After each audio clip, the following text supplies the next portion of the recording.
들고 저에게 말씀 듣도록 하겠습니다. 주님, 감사합니다. 오늘도 저희에게 생명을 허락하시고 또 주님께서 인도하심으로 우리가 이 시간 함께 예배드릴 수 있음을 고백하고 감사드립니다.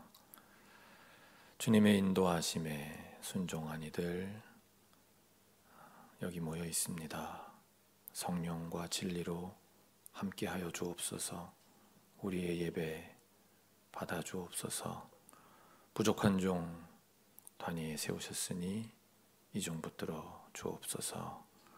함께하심을 믿사옵고 감사하며 우리 주 예수 그리스도의 이름으로 간절히 기도하옵나이다.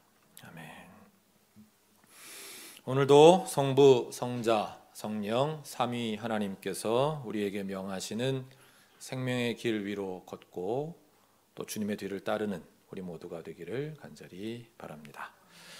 예레미야 본문으로 시작하겠습니다. 오늘 예레미야 본문을 통해 주님께서 우리에게 명하시는 생명의 길은 비단 예레미야서만이 아니라 성경 전체에서 내내 반복되는 내용이기도 합니다.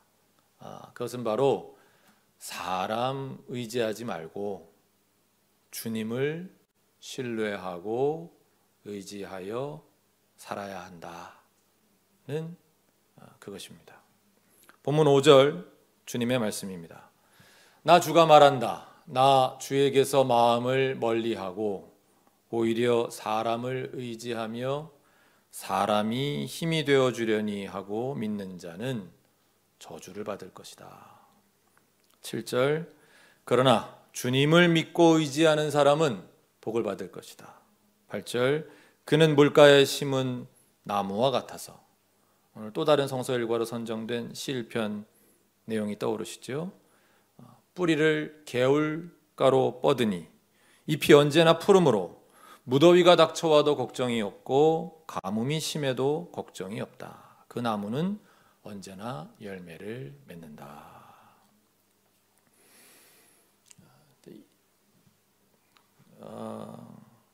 근데 이제 좀 솔직하게 한번 우리가 생각을 해보자는 거죠. 우리 그리스도인들이 살아가는 모습을 좀 솔직하게 성찰해 보면 우리가 사실 어떻게 살아가고 있는가 하는 겁니다.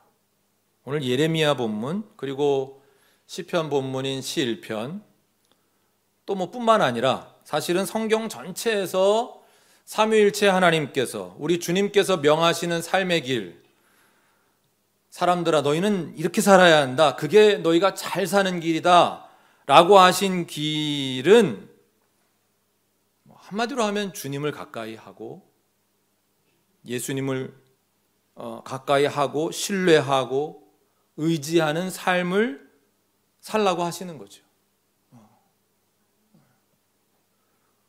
우리가 하나님을 믿는다, 예수님을 구주로 믿고 나의 주인으로 믿는다, 성령님께서 내 삶을 인도하신다 이렇게 고백하는, 최소한 입술로는 우리가 그렇게 고백을 하니까 그렇게 고백하는 우리 그리스도인들의 삶의 모습 가운데 과연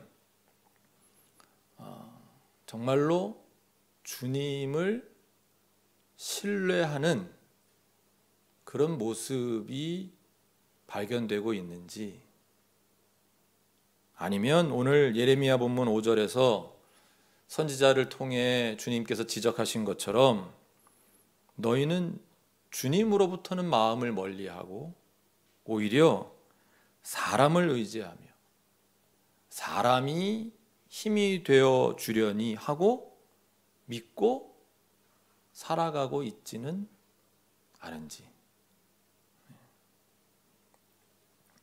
제가 차마 다시 읽지는 않았지만 6절 말씀은 그런 거거든요. 그렇게 사람 믿고 사람 의지하는 사람들이 당할 고초라고 할까요? 5절에서 언급하신 그 저주의 내용이 나오는 거죠. 메마른 사막 같은 인생이 될 거다.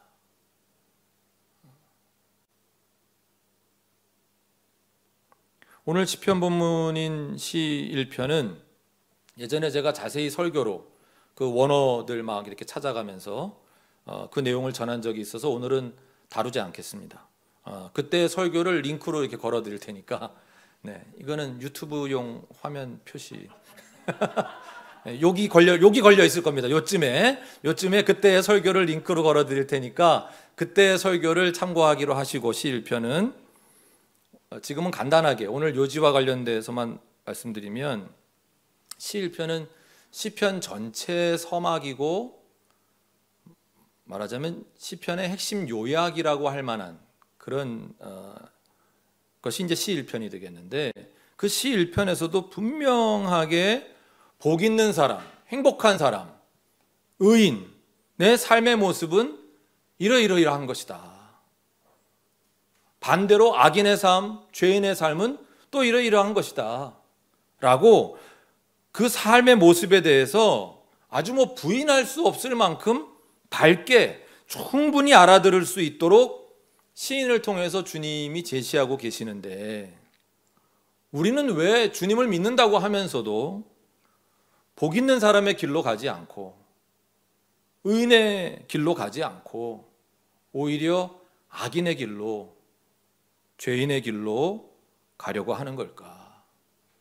예레미야식으로 표현하면 왜 주님이 아니라 사람을 더 믿고 의지하려는 것일까요?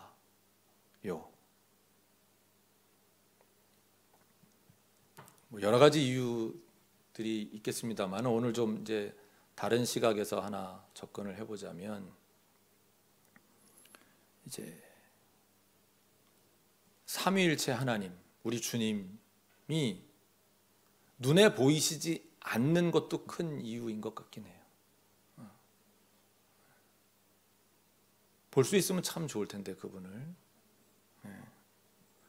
그러니까 우리가 의지가 되는 것은 보이지 않는 성부 하나님이 아니라, 또 예수님도 부활하셔서 지금도 살아계시다고는 하지만 그래도 역시 보이지 않는 예수님보다, 성령 하나님도 우리를 인도하신다고 하지만, 우리와 함께 하신다고 하지만 내 눈에 보이지 않으니까, 그건 다 마찬가지고 보이지 않으시니까 우리는 내 눈에 보이는 그 사람, 당장 내 옆에서 힘이 되어주고 당장 내게 필요한 능력을 갖추고 있는 그 사람이 나한테 훨씬 더 필요하고 유익해 보이고 그 사람이 유능해 보이고, 하나님 안 보이게 어떻게 하신다는데 잘 모르겠고, 그래서 우리는 그 사람에게 의지하는 게 우리 생각에는 당연하지 않은가, 이런 생각이 드는 거죠. 그런데 주님은 우리가 앞서 봤습니다마는 예레미야 본문에서 사람이 힘이 되어 주려니 하고 믿는 자는 저주를 받을 것이다 하셨어요.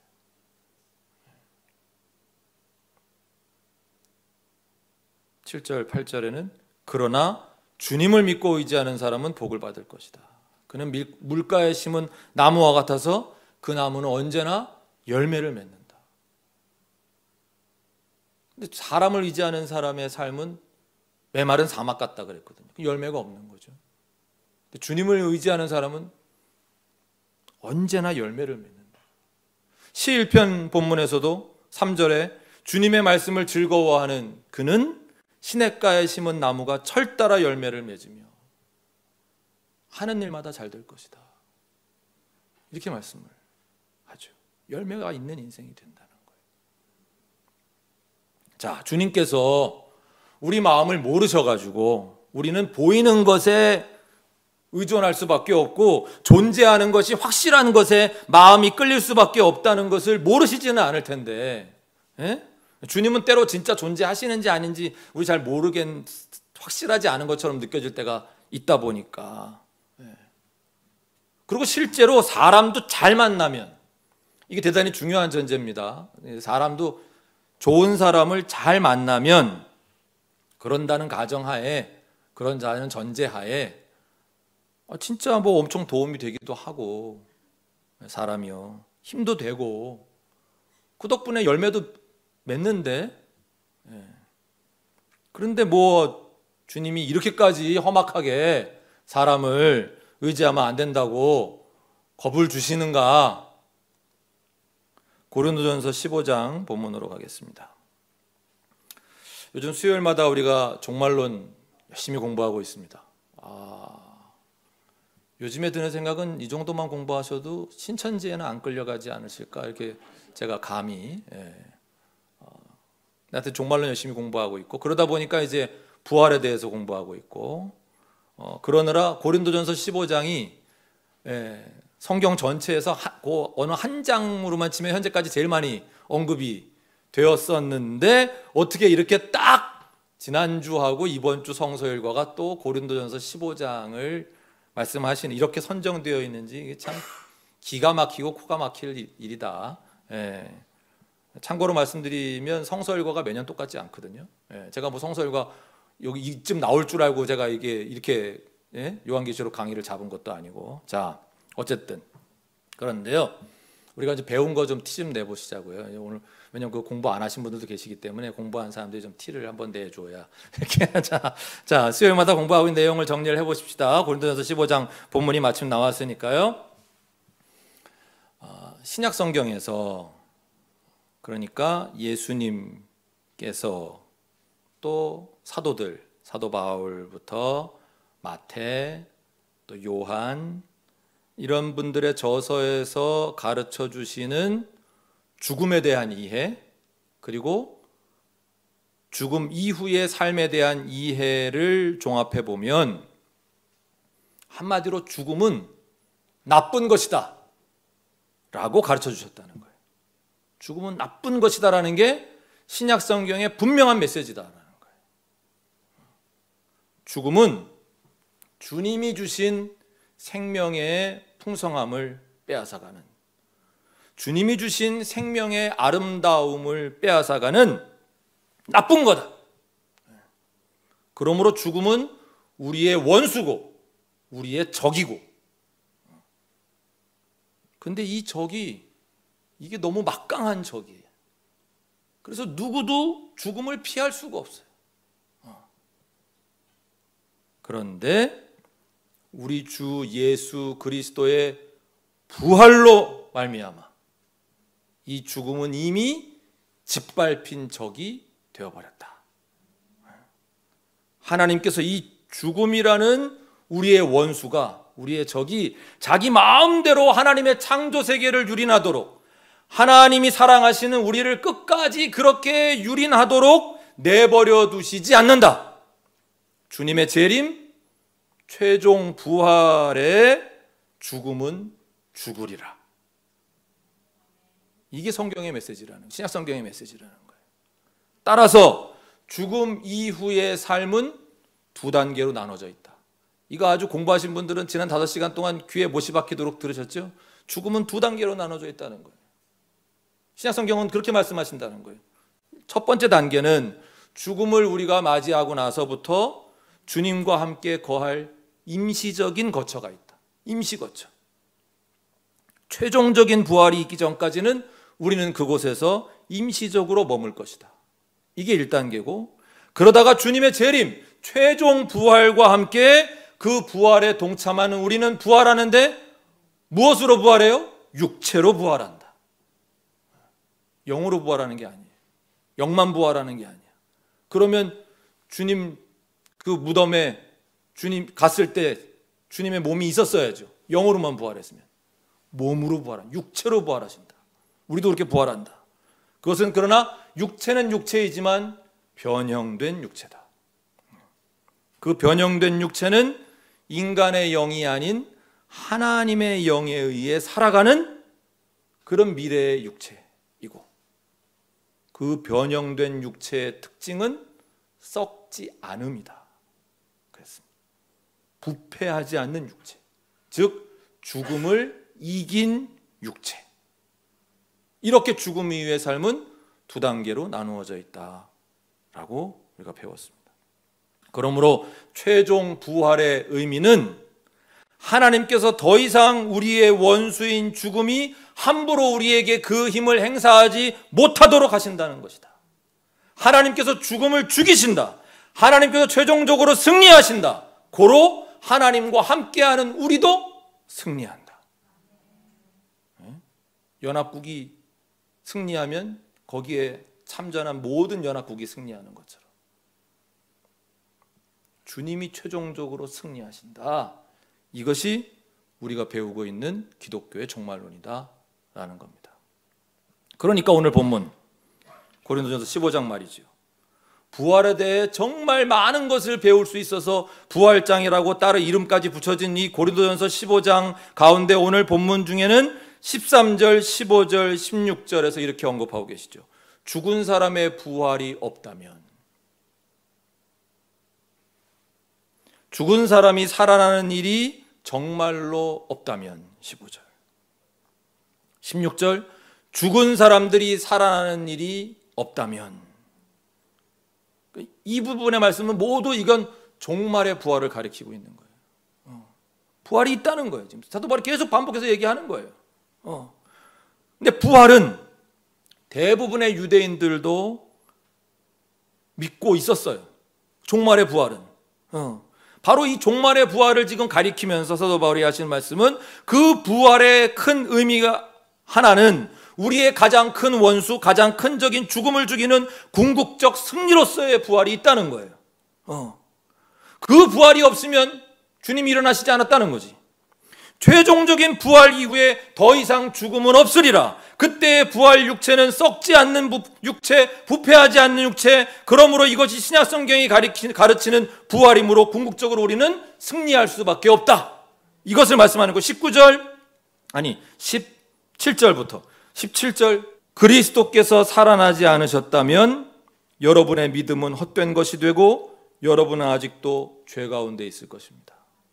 19절, 그리스도 안에서 우리가 바라는 것이 이 세상에만 해당되는 것이라면 우리는 모든 사람 가운데서 가장 불쌍한 사람일 것입니다. 20절, 그러나 이제 그리스도께서는 죽은 사람들 가운데서 살아나셔서 잠든 사람들의 첫 열매가 되셨습니다. 20절은 바로 지난 5번째 시간에 우리가 공부한 내용하고 연결이 되는 거예요. 무슨 내용이었어요? 예수님께서 제 아들에게 내가 십자가에 달려 죽음을 당한 후에 3일 만에 부활할 거라고 가르치셨는데, 부활을 이미 알고 있던 유대인들인 제자들이 그 말씀의 뜻을 몰라요. 안 믿어. 왜 못 알아들었는가? 부활은 종말의 최종적인 사건으로만 알고 있었기 때문에, 역사상에 그렇게 한 사람이 먼저 부활할 거라고는 짐작도 할 수 없었기 때문에 제자들은 전혀 알아들을 수 없었다고 얘기하고 있어요. 그런데 예수님께서 진짜로 부활하시고 부활하신 그분을 친히 뵙고 나니까 뭘 깨달았다는 거예요? 바로 그 최종적 부활이 실제로 일어날 일임을 이게 미리 보여주시는 조짐이구나, 이게 예표. 그리고 확실한 증거로구나. 주님께서 먼저 부활하신다는 하심의 의미가 바로 그것이구나 라고 깨달은 거예요. 그래서 20절의 표현대로 하자면, 그러나 이제 그리스도께서는 죽은 사람들 가운데 살아나셔서 잠든 사람들의 첫 열매가 되셨습니다.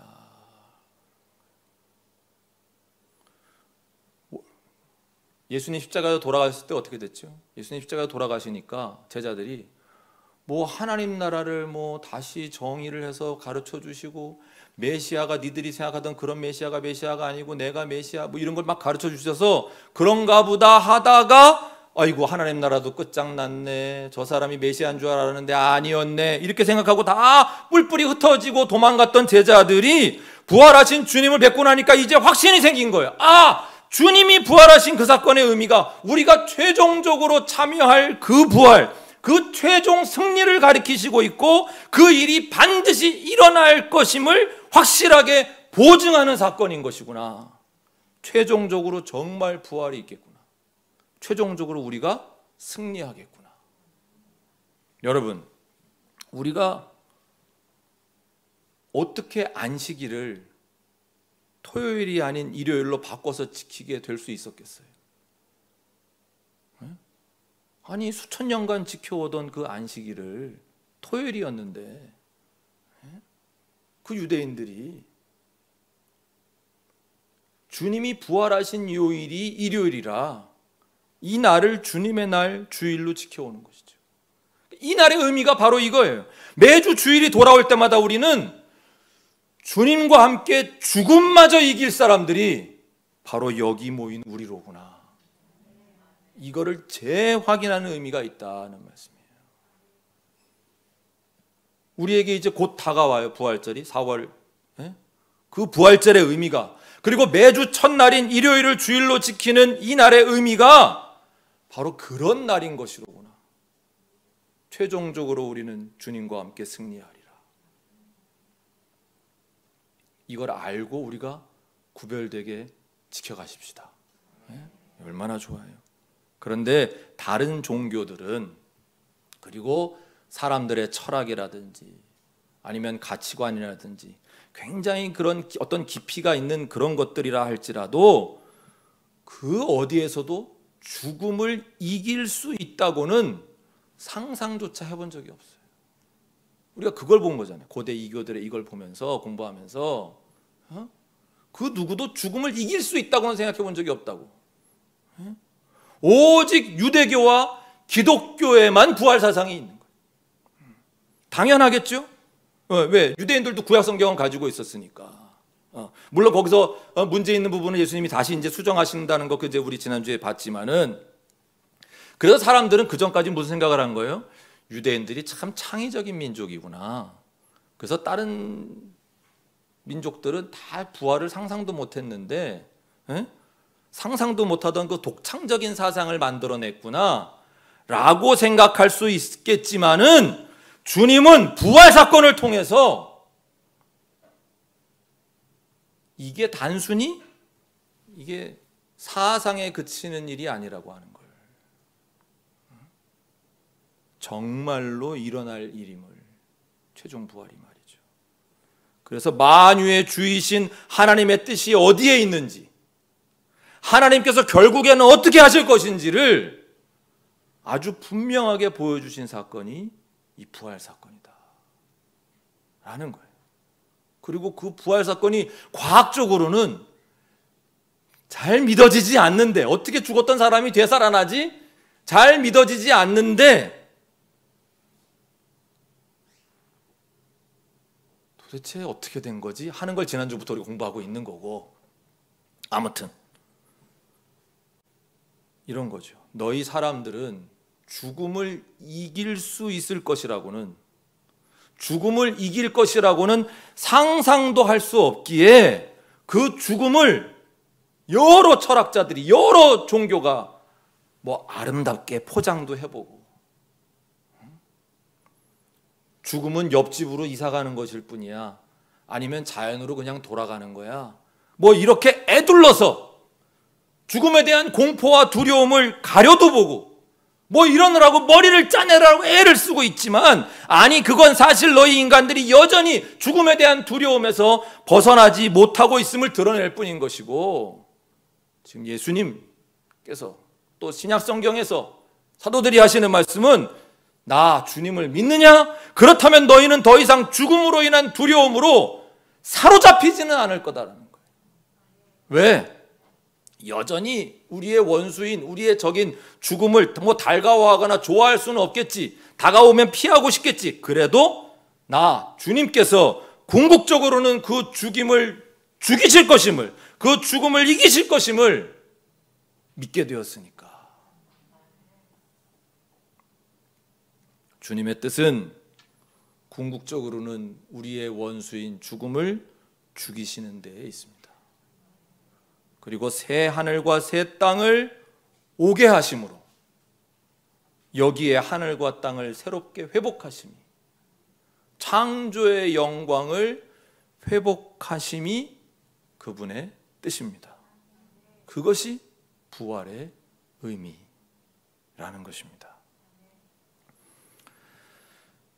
제가 사족을 하나 달겠습니다. 사족을 하나 달자면, 수요일 날 우리 성경 공부 열심히 참여들 하고 계신데 아직 5번밖에 안 했습니다.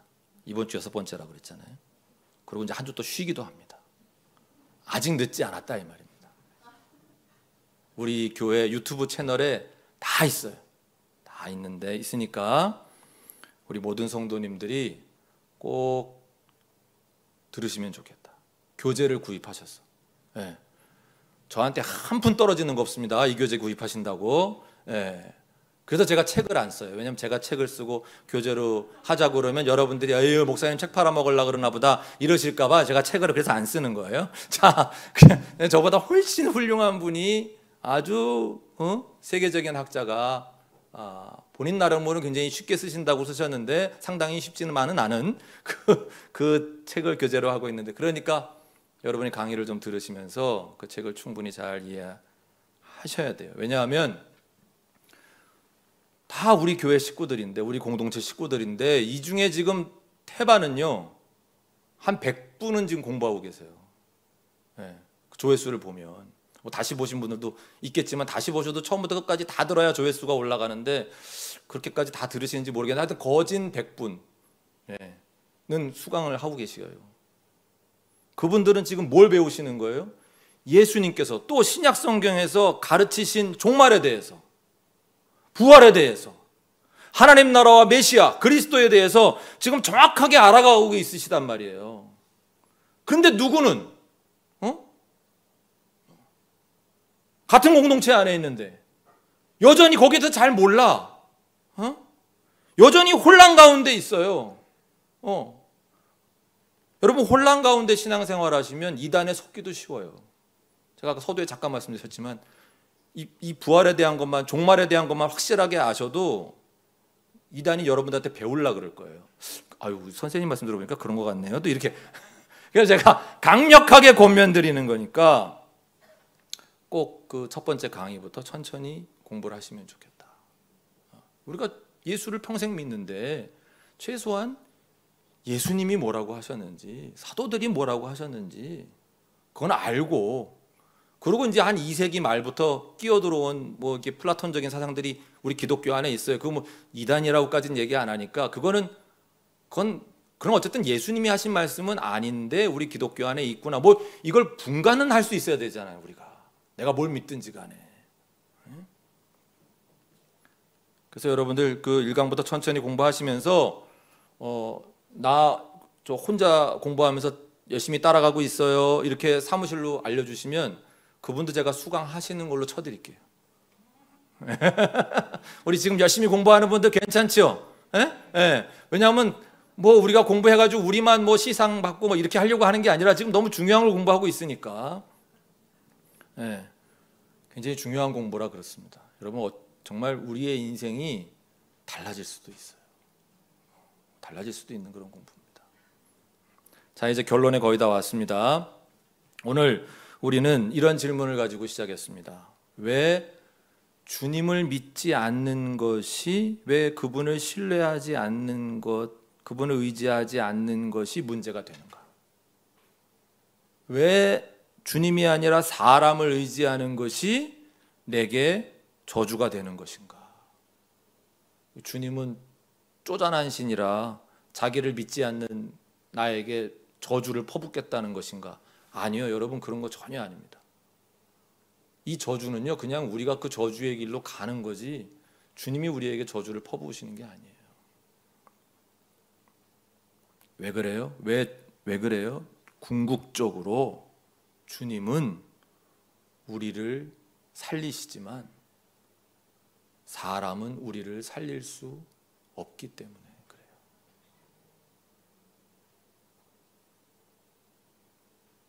궁극적으로 주님은 죽음마저 죽이시지만, 주님은 죽음에게마저 승리하시지만 사람은 죽음에게 패배할 수밖에 없기 때문에 그런 거예요. 그러니 주님을 의지해야겠습니까? 사람을 의지해야겠습니까? 여러분, 우리 잘 생각해 봐야 됩니다. 사람이 힘이 되어 주려니 하고 믿고 사람을 의지한다는 말씀의 의미에는 인생 철학에 대한 것도 포함되어 있는 거예요. 어느 철학자가 생각해낸 인생 철학, 뭐 그분이 소크라테스가 됐든 플라톤이 됐든 아리스토텔레스가 됐든 뭐 그 밑에 아류의 철학자가 됐든지 간에 비트겐슈타인이 됐든 누가 됐든 말이죠. 그건 결국 사람이 생각해내고 만들어낸 철학이고 세계관이고 인생관이에요. 또는 어떤 문화가 만들어낸, 또는 어떤 종교가 만들어낸, 뭐 공자가 되셨든 뭐 시다르타가 됐든 그런 것들도 결국은 사람이 만들어낸 것들이에요. 사람의 생각들이라고. 우리가 그런 세계관, 그런 인생 철학, 그런 인생관을 의지한다는 것은 결국은 사람에게 의지한다는 것이고, 사람은 우리를 구원할 수 없다. 그래서 결국에는 저주와 같은 인생 성적표를 받아들 수밖에 없다.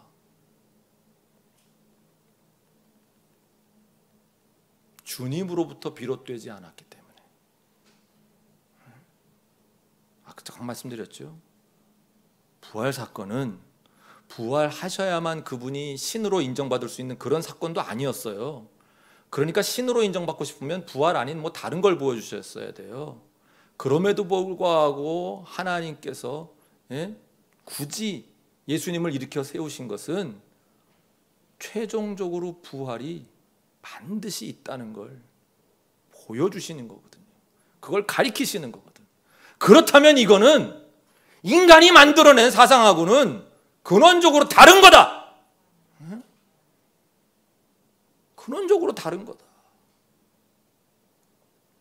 지난번에 이진경 목사님 강의도 이거 강의 한번 하신 적도 있고 설교 때도 말씀하셨잖아. 다른 거는 비유고 은유고 뭐 이렇게 생각해 볼 수 있는데 부활만큼은 그렇게 생각해서는 안 되는 거다. 우리 교회 에스라 같은 이진경 목사님이 말씀해 주셨죠. 신학자가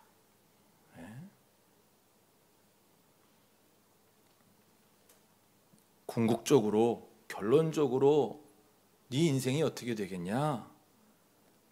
네가 사람을 의지해야 되겠냐? 주님을 의지해야 되겠냐? 이건 장난이 아니다. 이건 엄밀한 얘기에서는 그냥 내가 여러 철학들 가운데 하나를 선택할 수 있고 여러 종교 가운데 하나를 선택할 수 있고 그런 문제가 아니다 이 말이에요. 오늘 고린도전서 본문까지는 우리에게 아직도 너 그 선택에 있어서 확신이 없어? 그렇다면 부활 사건을 깊이 생각해 보라고 제안하고 계시는 거예요. 그 첫 번 부활, 그건 반드시 있을 최종 부활에 대한 미리 보여주는 조짐이시고 그리고 확실한 증거라고 말씀하시는 거예요. 궁극적으로 주님이 승리하십니다. 누가복음 본문 이야기 안 하고 마칠 수는 없겠죠. 24절 부요한 사람들, 25절 지금 배부른 사람들, 지금 웃는 사람들, 26절 모든 사람이 너희를 좋게 말할 때 너희는 화가 있다고 하셨습니다. 왜요? 왜 화가 있나요? 그런 사람들, 너희는 주님을 의지하는 사람들이 아니라 사람을 의지하는 사람들이기 때문이다 라는 말씀입니다. 다시 예레미야 본문, 예레미야 17장 9절 주님의 말씀입니다.